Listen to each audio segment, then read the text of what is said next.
Hello everyone.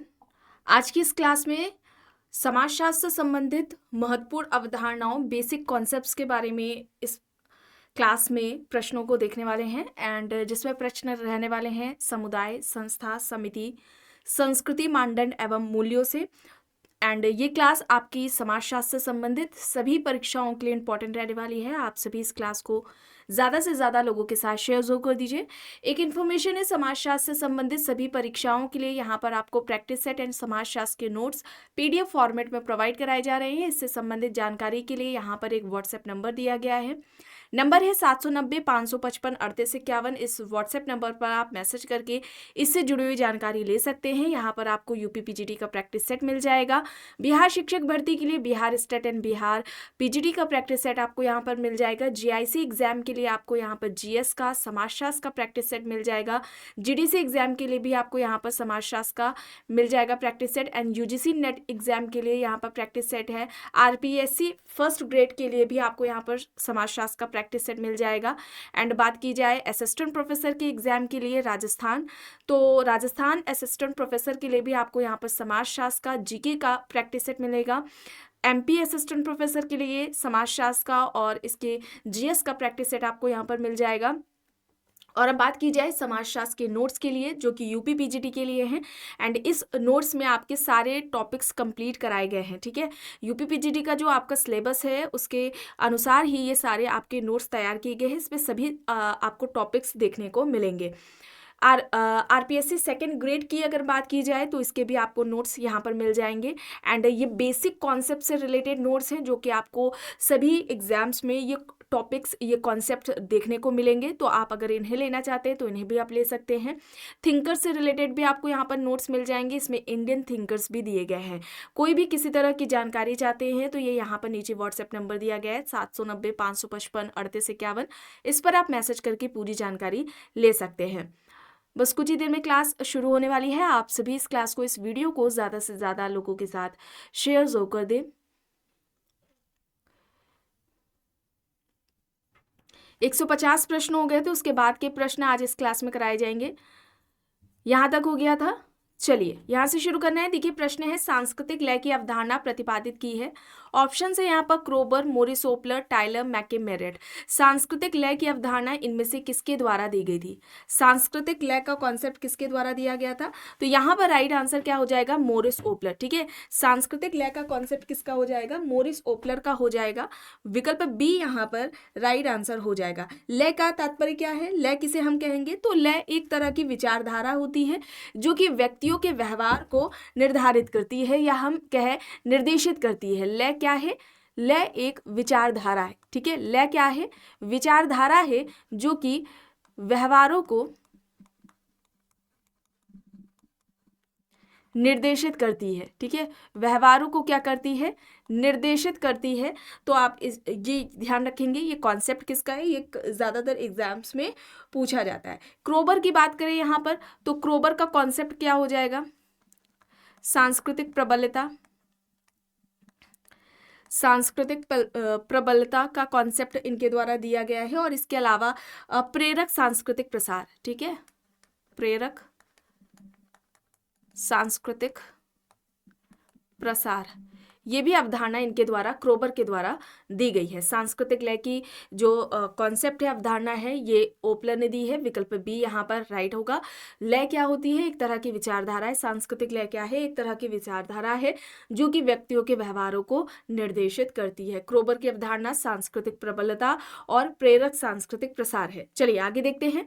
प्रश्न है, एक संस्कृति एक व्यक्तित्व की अवधारणा विकसित की है। ऑप्शन है विस्लर, ओपलर, टाइलर, रूथ बेनेडिक्ट। यहाँ पर क्या होगा? यहाँ पर राइट आंसर क्या हो जाएगा? एक संस्कृति एक व्यक्तित्व की अवधारणा किसके द्वारा दी गई है?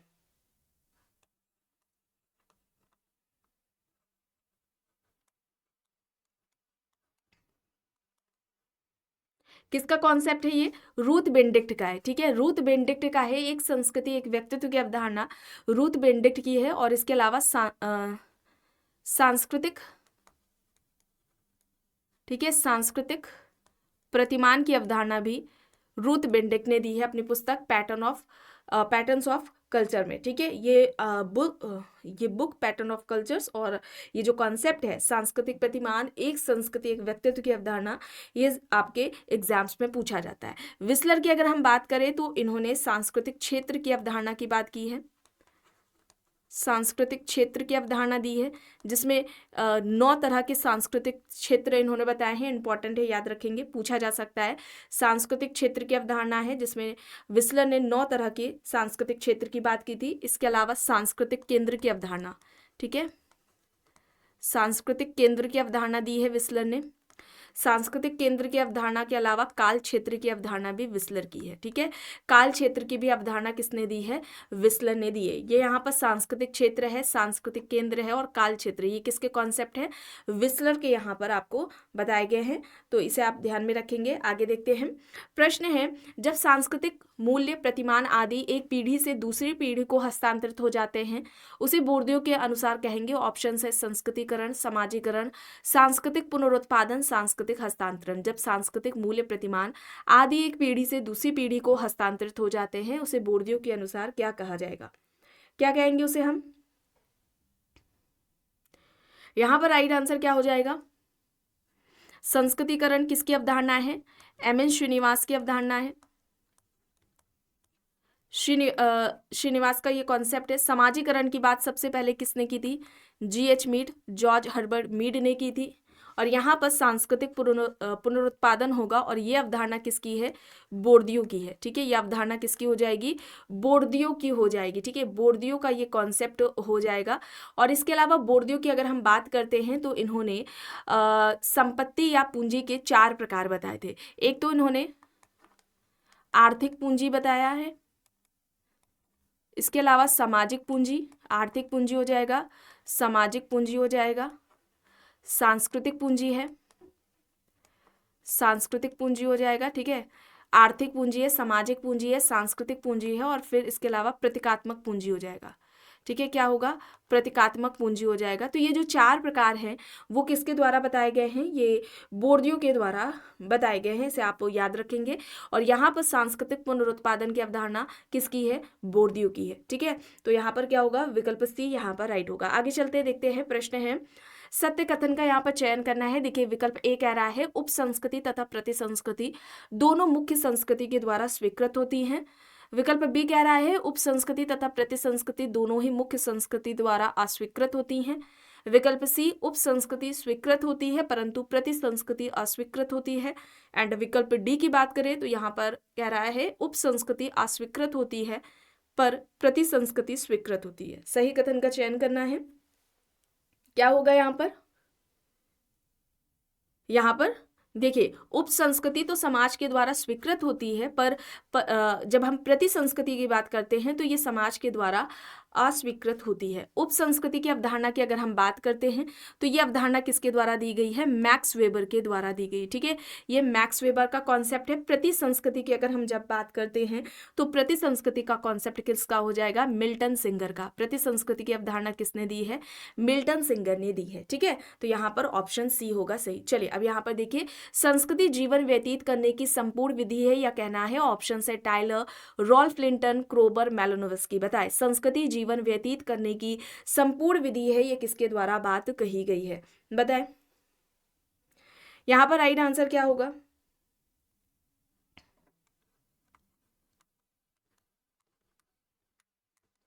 यहां पर राइट आंसर क्या हो जाएगा?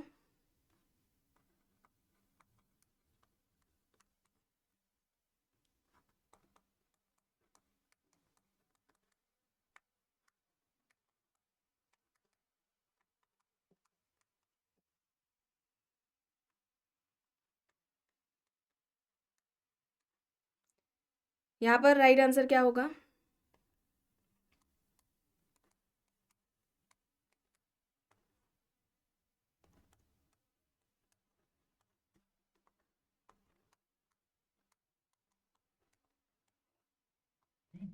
यहाँ पर राइट आंसर क्या होगा, संस्कृति जीवन व्यतीत करने की संपूर्ण विधि है, ये किसका कहना है, रॉल्फ लिंटन का। ठीक है, किसका कहना है, रॉल्फ लिंटन का कहना है। विकल्प बी यहाँ पर राइट आंसर होगा। संस्कृति को जटिल समग्रता किसने कहा था, टाइलर ने कहा था। ठीक है, संस्कृति जटिल समग्रता है, किसके द्वारा कहा गया है, टाइलर के द्वारा कहा गया है। फिचर ने संस्कृति को पर्यावरण कहा है, संस्कृति को क्या कहा है, फिचर ने पर्यावरण कहा है। लोगों की जीने का ढंग है, ये किसका कहना है, मजूमदार का। ठीक है, मजूमदार मदान क्या कहते हैं, संस्कृति लोगों के जीने का ढंग है। और मेलानोव्स्की संस्कृति को मानवीय आवश्यकताओं का साधन मानते हैं। ठीक है, मेलानोव्स्की ने संस्कृति को मानवीय आवश्यकताओं की पूर्ति का साधन माना। संस्कृति जीवन प्रतिमान या पद्धति है, ये किसका कहना है, ये क्लूखॉन का कहना है। ठीक है, क्लूखॉन ने संस्कृति को जीवन प्रतिमान या पद्धति बताया है। और संस्कृति को जीवन शैली किसने कहा है, रेडफील्ड ने। ठीक है, किसने कहा है, रेडफील्ड ने संस्कृति को जीवन शैली कहा है।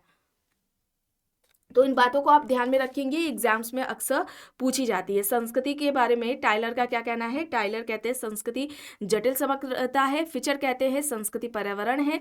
मजूमदार ने कहा है संस्कृति लोगों की जीने का ढंग है। मेलानोव्स्की संस्कृति को मानवीय आवश्यकता की पूर्ति का साधन बताते हैं। क्लूकॉन ने संस्कृति को जीवन प्रतिमान या जीवन पद्धति कहा है। और इसके अलावा रॉबर्ट रेडफील्ड की बात करें तो ये संस्कृति को जीवन शैली कहते हैं। यहाँ पर ऑप्शन बी होगा। चलिए आगे यहाँ पर देखें, प्रश्न है हमारी संस्कृति है हम क्या है जबकि हमारी सभ्यता है हम क्या का प्रयोग करते हैं, ये किसने कहा। ऑप्शंस में है मैकेवर, टाइलर, सोरोकिन, हर्बर्ट स्पेंसर। यहाँ पर बताएं, यहाँ पर सही क्या होगा, हमारी संस्कृति है हम क्या है जबकि हमारी सभ्यता है हम क्या का प्रयोग करते हैं। यहाँ पर राइट आंसर क्या होगा, यहाँ पर मैकेवर होगा। और ध्यान रखेंगे मैकेवर ने भौतिक संस्कृति को क्या कहा था, भौतिक संस्कृति को क्या कहा था, सभ्यता कहा था। ये एग्जाम में पूछा जाता है।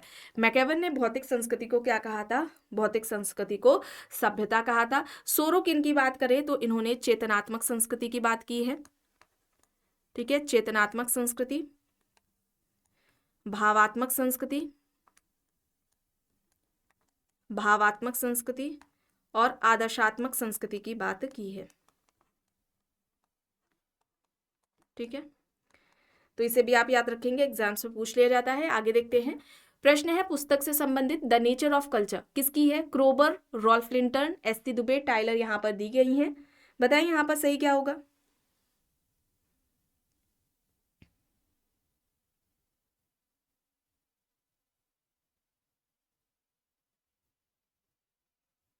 यहाँ पर राइट आंसर क्या हो जाएगा,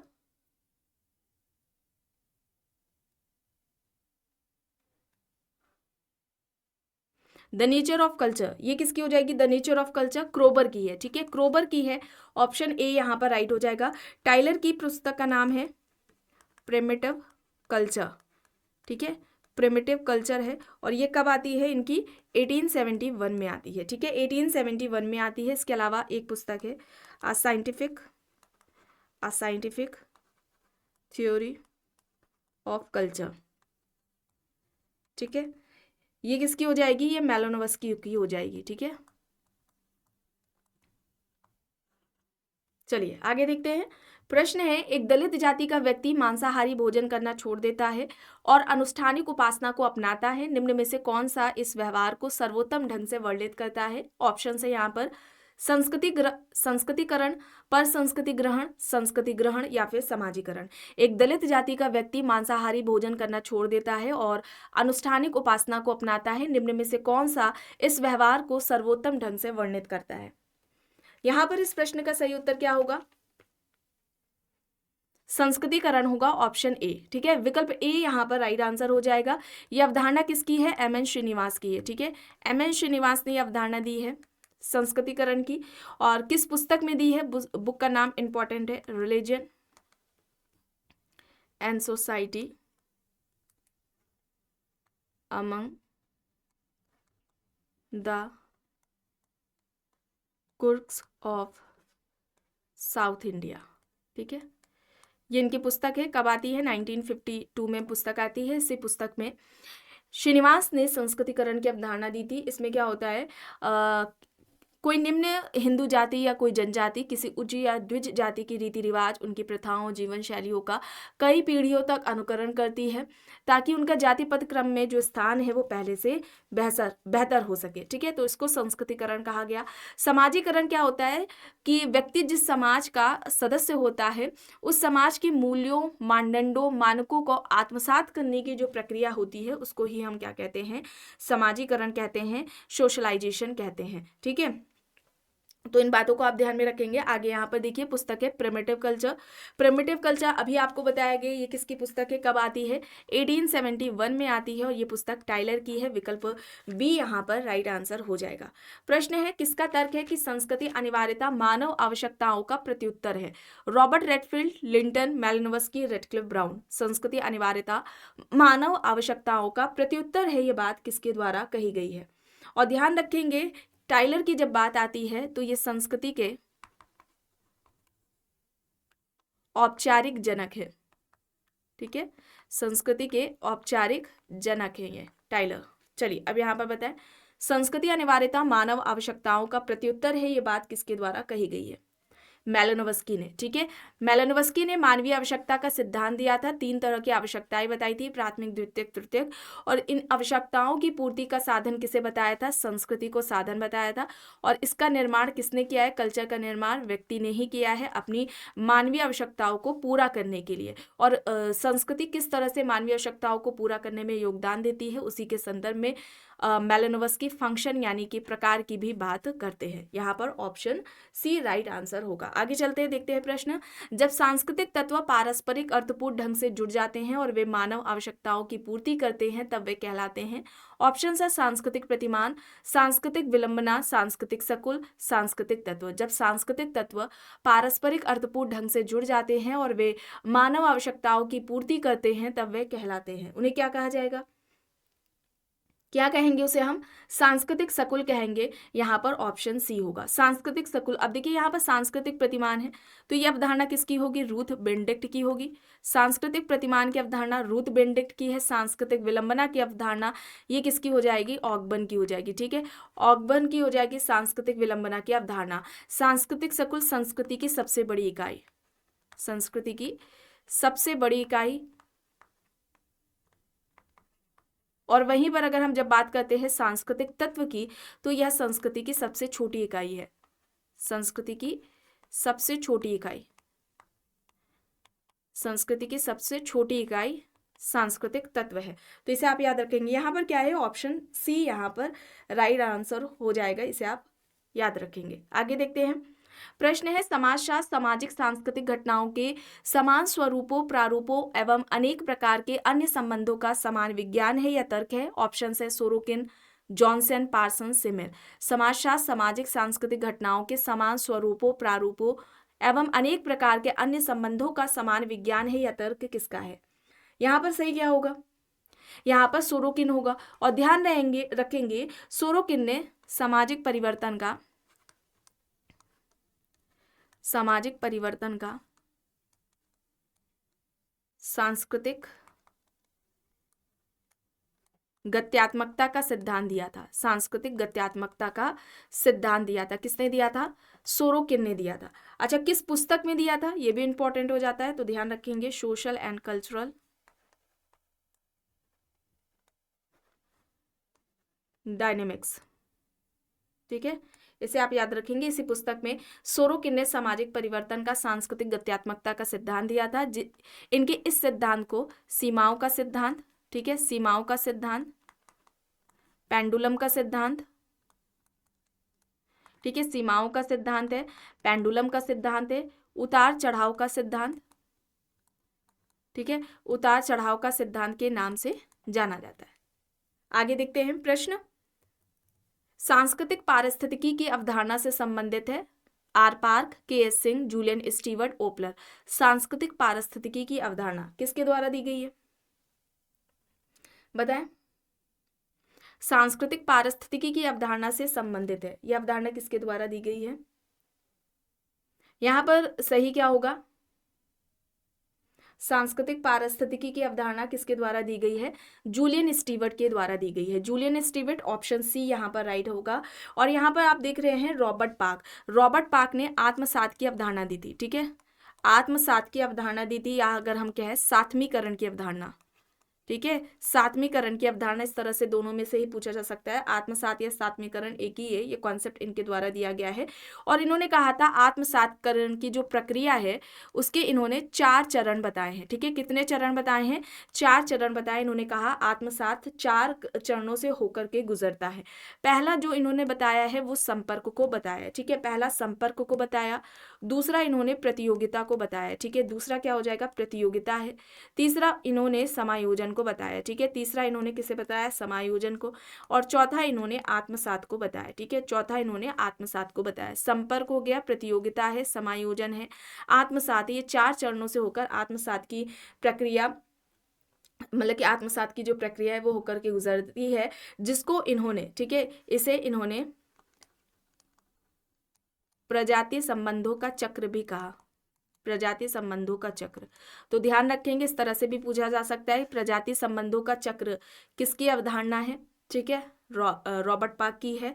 और आत्मसातकरण की अवधारणा या सात्मीकरण की अवधारणा किसकी है? रॉबर्ट पार्क की है। यह प्रक्रिया कितने चरणों से होकर के गुजरती है? 4 चरणों से। 4 चरण कौन कौन से हैं ये भी बताना हो सकता है, ठीक है, उसको सही क्रम में लगाने को भी आ जा सकता है। तो इस तरह से प्रश्न कुछ पूछा जा सकता है, तो उसे आप याद रखेंगे। चलिए आगे यहाँ पर देखिए, मूलभूत संस्कृति की अवधारणा। ऑप्शन से कि यहाँ पर लिंटन, लर्नर, डेविस, कॉर्डिनर यहाँ पर दिए गए हैं। मूलभूत संस्कृति, मूलभूत संस्कृति की अवधारणा किसने दी है?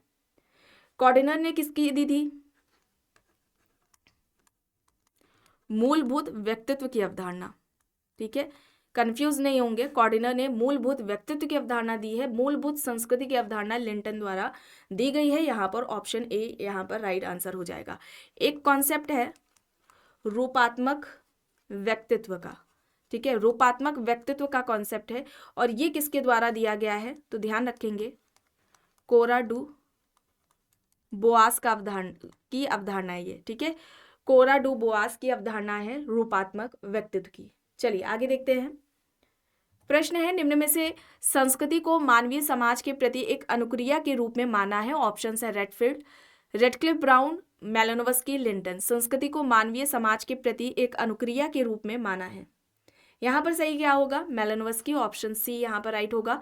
रॉबर्ट रेडफील्ड ने जीवन शैली कहा था, ठीक है, रॉबर्ट रेडफील्ड ने संस्कृति को जीवन शैली कहा था। अब यहाँ पर देखिए, किसने सांस्कृतिक वस्तु को संस्कृति की सबसे छोटी इकाई माना? Wissler, Parsons, Ralph Linton, Kroeber. यहाँ पर ऑप्शंस दिए गए हैं। सांस्कृतिक वस्तु को संस्कृति की सबसे छोटी इकाई किसने माना? पार्सन्स ने, ठीक है, पार्सन्स ने। विकल्प बी यहाँ पर सही हो जाएगा। प्रश्न है, मिथ्या संस्कृति की अवधारणा किसने प्रतिपादित की? SK. Srivastava, Karl Marx, Edward Sapir, Linton. बताएं।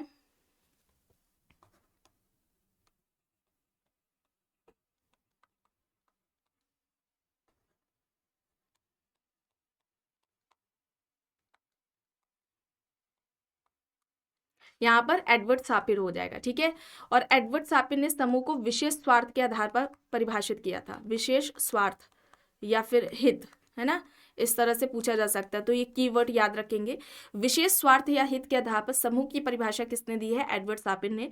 मिथ्या संस्कृति की अवधारणा एडवर्ड सापिर की है। इनकी पुस्तक है लैंग्वेज और फॉल्स कल्चर है, ठीक है। चलिए आगे देखते हैं। प्रश्न है, हैगेट के अनुसार समुदाय के प्रकार है। ऑप्शन है ग्रामीण समुदाय, लघु समुदाय, कस्बा। विकल्प बी में है गांव, कस्बा, शहर, क्षेत्र, या फिर विकल्प सी में कस्बा, शहर एवं क्षेत्र, एंड विकल्प डी में लघु समुदाय, ग्रामीण समुदाय और सभ्य समुदाय। हैगेट ने समुदाय के कौन से प्रकार बताए थे? यहाँ पर क्या होगा? गांव, कस्बा, शहर, क्षेत्र होगा। विकल्प बी गांव, कस्बा, शहर, क्षेत्र। हैगेट ने ये समुदाय के 4 प्रकार बताए हैं। मैकेवर की जब बात आती है, ठीक है, मैकेवर की अगर हम बात करें, इनका इंपॉर्टेंट है, एग्जाम्स में पूछ लिया जाता है, तो इन्होंने ग्रामीण समुदाय, ठीक है, ग्रामीण समुदाय, नगरीय समुदाय, ग्रामीण समुदाय, नगरीय समुदाय और इसके अलावा क्षेत्रीय समुदाय की बात की है, ठीक है। ग्रामीण समुदाय, नगरीय समुदाय और क्षेत्रीय समुदाय की बात किसने की है, मैकेवर ने की है, ठीक है। ग्रामीण समुदाय, नगरीय समुदाय, क्षेत्रीय समुदाय, ये मैकेवर के द्वारा बात की गई है और मैकेवर ने समुदाय के उदाहरण बताए हैं, ठीक है। समुदाय में जो उदाहरण मैकेवर ने बताए हैं वो है एक जेल, ठीक है, जेल है, आश्रम है, ठीक है, जेल आश्रम हो जाएगा, इसको इन्होंने समुदाय के उदाहरण बताए थे। चलिए आगे देख लेते हैं। जेल को समुदाय किसने कहा, Max Weber, MacIver, Karl Marx, Hutton. यहाँ पर क्या होगा, यहाँ पर क्या होगा, मैकेवर। अभी आपको बताया गया, बी यहाँ पर सही हो जाएगा। प्रश्न है अनिवार्य सदस्यता, स्वतः विकास, निश्चित भूभाग किसकी विशेषताएं हैं, समुदाय, समिति, संस्था, संघ यहाँ पर दिया गया है। अनिवार्य सदस्यता, स्वतः विकास, निश्चित भूभाग किसकी विशेषताएं हैं, किसकी हो जाएंगी, समुदाय की हो जाएंगी, कम्युनिटी की हो जाएंगी। और इसके अलावा सामुदायिक भावना पाई जाती है, ठीक है, ध्यान रखेंगे, समुदाय में सामुदायिक भावना पाई जाती है, अनिवार्य सदस्यता होती है, स्थायी प्रकृति होती है, सरल व सादा जीवन होता है,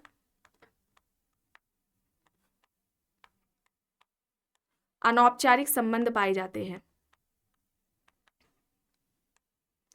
अनौपचारिक संबंध होते हैं और इसका एक विशिष्ट नाम होता है, ठीक है, विशिष्ट नाम होता है। अनिवार्य सदस्यता होती है, समुदाय की स्वतः विकास होता है, निश्चित भूभाग होता है, सामुदायिक भावना पाई जाती है, स्थायी प्रकृति है, सरल सादा जीवन है, अनौपचारिक संबंध होते हैं और विशिष्ट नाम होता है, ठीक है। तो यहाँ पर ऑप्शन ए हो जाएगा राइट आंसर। और गांव लघु समुदाय है, गांव लघु समुदाय है, ये किसका कहना था, ये एग्जाम्स में पूछ लिया जाता है, रॉबर्ट रेडफील्ड का, ठीक है, रॉबर्ट रेडफील्ड का कहना है गांव लघु समुदाय है। आगे देखते हैं, प्रश्न है गिलिन एवं गिलिन के अनुसार संस्था की विशेषताओं में सम्मिलित हैं, यहाँ पर 4 बताए गए हैं। अधिक स्थायित्व, सुस्पष्ट उद्देश्य, प्रतीक, सांस्कृतिक उपकरण। गिलिन एंड गिलिन के अनुसार संस्था की विशेषताओं में सम्मिलित है, यहाँ पर सही क्या हो जाएगा,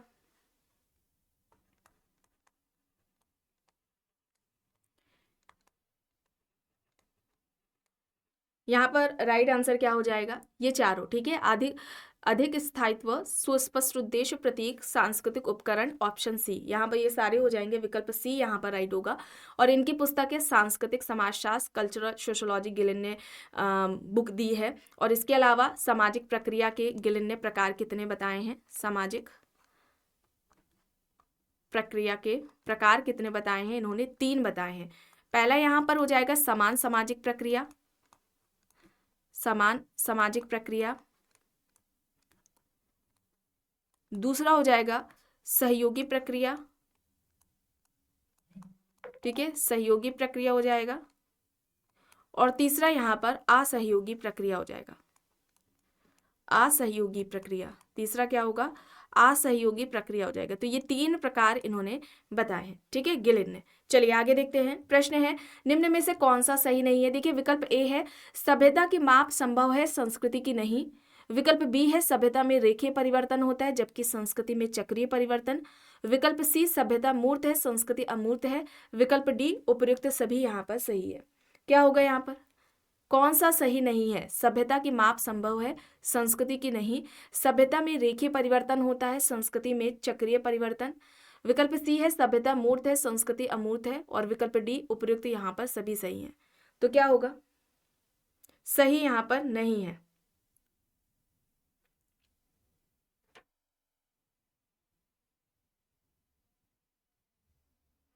देखिए यहाँ पर सभी यहाँ पर सही हो जाएंगे, सारे सही, ठीक है। विकल्प डी यहाँ पर राइट आंसर हो जाएगा। प्रश्न है संस्कृति की अवधारणा है लिंटन, सांस्कृतिक लय होगा, ठीक है, सांस्कृतिक लय की अवधारणा है लिंटन, लर्नर, डेविस, कॉर्डिनर।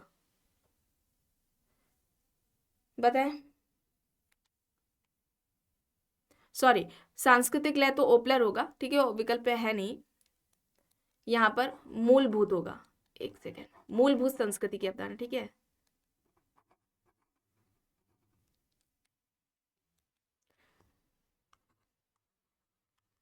अब बताएं मूलभूत संस्कृति की अवधारणा, लिंटर, लर्नर, डेविस, कॉर्डिनर यहाँ पर है।